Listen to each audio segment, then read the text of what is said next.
Assalamualaikum warahmatullahi wabarakatuh. Perkenalkan, nama saya Muhammad Zainur Halik dengan NPM 190.117.0960.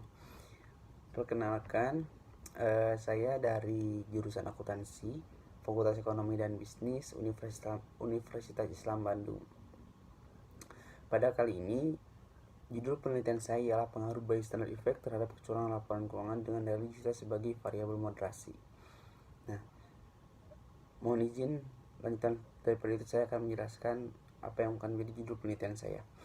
Nah, pada saat ini laporan keuangan merupakan hal yang sangat penting bagi sebuah perusahaan karena laporan keuangan merepresentasikan apa itu perusahaan, baik atau buruknya itu perusahaan.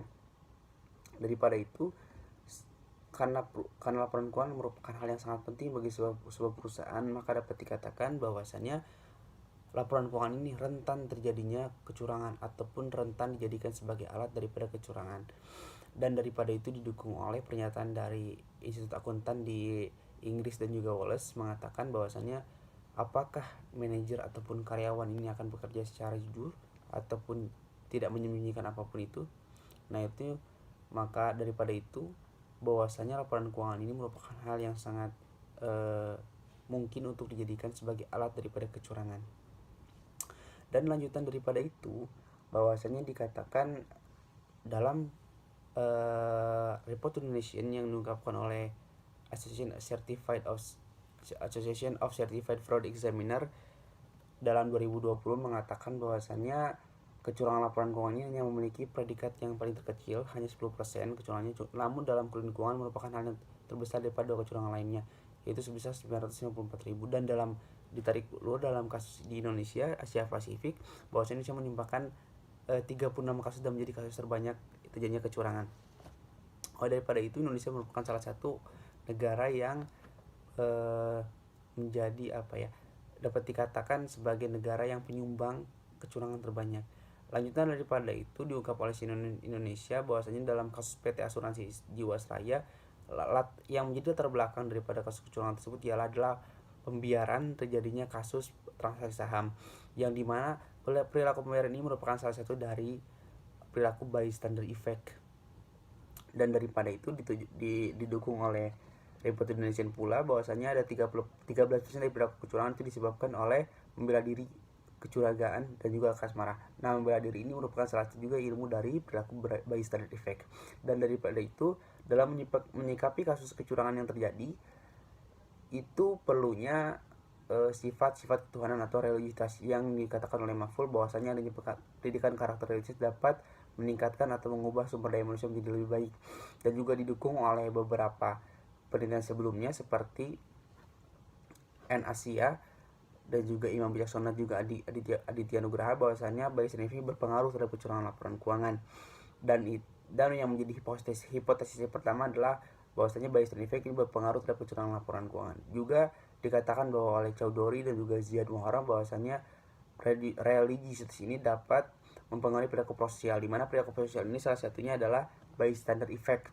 Dan juga dikatakan oleh penelitian sebelumnya Purnamasari, Amalia, juga Jailani bahwasanya religiositas ini dapat menekan terjadinya penurunan tingkat kecurangan. Oleh daripada itu, hipotesis saya kedua ialah bahwasanya religiositas dapat mampu moderasi pengaruh bystander effect terhadap kecurangan laporan keuangan. Dan dalam hasil penelitian saya dalam analisis regresi sederhana bahwasannya ada nilai konstanta sebesar 20,556 yang dimana kasus kecurangan terjadi sebesar 20,556, dan juga nilai dari bystander effect sebesar 0,687, di mana dapat dikatakan bahwasannya semakin banyak dengan orang berperilaku bystander effect, maka sebesar 0,687 itu pula meningkatnya kecurangan laporan keuangan. Dan juga dalam moderasi dikatakan bahwasannya dengan adanya religiositas ini dapat terjadinya penurunan kecurangan laporan keuangan dengan sebesar 0,037. Lanjutnya daripada itu bahwasanya dalam uji simultan memiliki keduanya memiliki pengaruh secara bersamaan atau secara kompak, ataupun secara simultan. Dan juga dalam uji parsial, keduanya dari Bayes dan efek ini memiliki pengaruh, dan juga realisasi dapat memoderasi keduanya, ataupun realisasi dapat memoderasi pengaruh Bayes dan efek terhadap kecurangan laporan keuangan.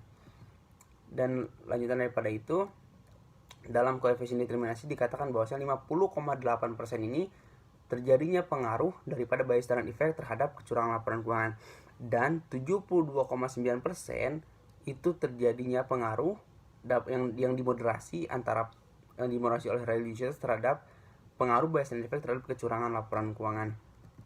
Dan daripada itu, bahwasannya dalam penelitian saya dikatakan hasilnya dalam kesimpulan ialah Bayes dan efek ini berpengaruh positif pada kecurangan laporan keuangan, dan juga religious ini dapat mampu memberasi dan memperlemah pengaruh Bayes dan efek terhadap kecurangan laporan keuangan.